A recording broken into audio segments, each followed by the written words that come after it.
Rare Candy has single-handedly changed the game forever. What are some things we could do to balance this card out? Yo, what is going on today, guys? First off, I just want to say thank you for the love and support on the last video. I'm surprised like one of the yapping topics I had ended up, doing pretty good. However, we have another yapping video. So like the intro said, bro, Rare Candy has changed the game. It has basically made stage 1's like unplayable. Like some decks still play like one copy, especially now that Chingling is meta relevant. And this kind of goes on like a part 2. What is something that we could actually do to make maybe, a little bit high energy Pokemon count? Or like, I don't know, like what is just something we could do, bro, to make Rare Candy not as powerful and makes other decks that don't really necessarily play it just as strong? And I feel like one of the things they could do is give like pre-evolution Pokemon abilities. We see this in the actual TCG Live. Like there's actually a decent amount of cards. We could actually just go to that real quick. I know like the main two that I know of, like in their respective decks, is like Ethan's Quilava, which lets you search for Ethan's Adventure, which is basically a consistency card for the deck, which is extremely powerful. And we also have the Electric, which basically, gives you a free energy from the discard pile to one of your bench Pokemon. Also some other ones where like Tinkertuff is basically like a TRG for like one coin flip, bruh. When you do evolve it. I don't know how meta relevant these other ones are, but they're just Pokemon that I ended up drawing because they have abilities, on their non-final form. Like a Magneton, bro, that also has some energy stuff to it. We have like this Fracture, which prevents this card from taking or like being affected by items or supporters. We have this one that lets you search for a card as long as you have another card in play. And we also have this one that before it evolves, it prevents all damage from and effects or attacks from your opponent's Pokemon, which I feel like low-key is something we need. Actually, I think we actually need someone to prevent ability damage or maybe just bench damage as well, as bench sniping is becoming way too powerful. However, that's something I've always talked about. But going back to Pocket, we do have some cards that are pretty useful. They're just not on the best Pokemon. I think the best example is obviously Magneton. Magneton is just single-handedly the best stage 1 pre-evolution for a stage 2 in the game, as it just ramps energy. I think Goomy is like a close second because I think the preventing the 1 energy, it just sucks that Goomy is like dual energy. Like I kind of wish that Goomy was actually a 1 energy attack, like colorless for like 20 or even just like 10, just something, dude. So like you like 20, so you like kind of like have this kind of be like the designated or like the designated baby destroyer. Like I don't know, man, that's what I feel like would be cool for Goomy. I mean, Goodra seen competitive play, not the best card, not the most consistent, but like I said in the last video, if you can get that thing online with the entities, it is pretty powerful. There's some other ones. Obviously the EV is extremely good. It's just now evolution is the best right now. Porygon 2 is actually really cracked. We saw last time when we made that Porygon video and Porygon made that top cut. It was a very fun card to play. This card absolutely insane because it basically is kind of like another variant of Rare Candy. It just straight up skips to the stage 2 when it does go in the play and you put energy on it. This Mischievous, which is just cool. You could like look at their hand, when you put this card into play. As well as we have this Cherubi, which basically is a free attack if you have a tool card.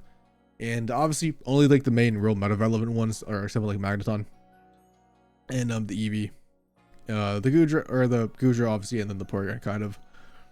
And we don't really have that many. I don't think we have any other real good ones or just any other actual Pokemon that are not like actual fully evolved Pokemon. And obviously like the TCG Live where we just kind of stole some, but I just like mainly the Quilava and the Electric are pretty good, obviously in their respective decks. And I just feel like this is something that we could do in Pocket. I feel like we're in like a very fast meta where like I said, bro, everything is just 200. You kind of want to just get those things and then like start sweeping, or you want to like get the rare candies like extremely fast. And I kind of miss when the game was like more slower paced.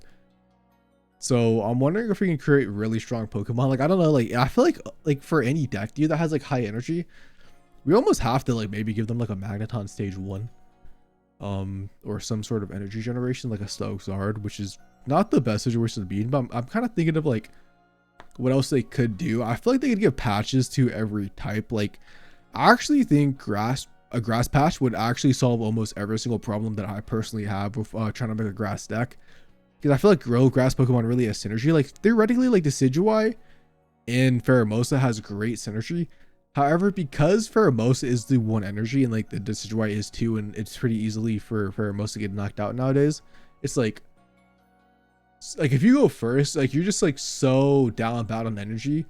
Where like if you had that grass patch, you could like ping a Pheromosa, swap out the Pheromosa, and like go straight into the Decidueye, which I just feel like would open, or even something like a Masquerader, but I feel like it would open the floor to so many types. And I feel like other types could like obviously like a fighting patch. I actually don't even know if every type has a patch in the actual TCG.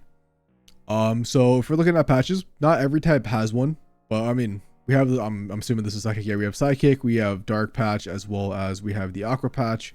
I don't know what this is. Flip a coin of heads. It's like a weird one. And then yeah, these are like coin flip ones. I don't think, obviously we don't see Flame patch, so obviously it doesn't matter if it doesn't exist in the actual TCG. I would personally love something like a grass patch. I think a fighting patch would also go crazy because I think fighting types also need that support.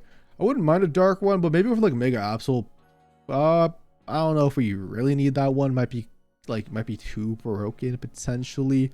However, I do think Mega Absol is falling off. Don't get me wrong, I still think it's very strong. I think it's just kind of getting carried by like the other cards in the deck, like the Greninjas or the Hydreigon pairs. Sometimes the Mega Absol is actually like a liability. It's still a really strong card when it attacks. Just sometimes just follow the bench damage, dude, and like the high damage output of cards. Like sometimes you don't really want to place it down because you don't want to get bench sniped. So I don't know. I just feel like something I would love to see is basically more pre-evolution Pokemon before their final forms have abilities. I would love to just have, or something like, you know, patch cards for like certain types. Like I said, like the grass patch I would literally do backflips if I would do a lot of things for that grass patch. But yeah, that was basically just like the main thing I wanted to discuss. Is I just feel like we could definitely do a lot more for abilities to make more decks viable, just to have more like, you know, kind of like skill in the game, and just to have things like be more cohesive, because we had like the Arceus archetype back in the day. Obviously, like I don't think abilities have to only be in like really strong abilities, only have to be on pre-evolutions. I think they could just make cards that actually have useful abilities at the end of the day. Yeah, also I would just love trainer cards to be in the game. That is probably going to be a different video, but I would love to have actual archetypes. We had the Arceus, which is probably the closest we've had to an actual archetype, because something like the Ethan's just decks, I really enjoy playing the deck when I do occasionally play the TCG live. Probably another topic for another video. But yeah, I don't know, man. I just kind of wanted to yap. It was just something that I had in my head, kind of like the last video, and you guys seem to like the last one, so I'm hoping this one also performs good. If not, you know, I still wanted to yap at it anyways. And yeah, I am honestly in the ranked waiting room. I think rank comes in 7 days. I think it's the 27th, bro. I might have to it's either the 27th or the 29th. I'm hoping this is the 27th because I really don't want to wait 9 days. Because I'm just gonna keep it a buck, bro. I'm kind of bored of playing casual, so I'm really just in that ranked rating room. And I think that does it for the video. Kind of just like let me know your thoughts and opinions, because I didn't read all the comments from the last time, even if I didn't respond to them. I have been reading them. I've just been super busy, so that's why I haven't responded yet. And peace out. Have a lovely day as always, and I will be checking the comments as always.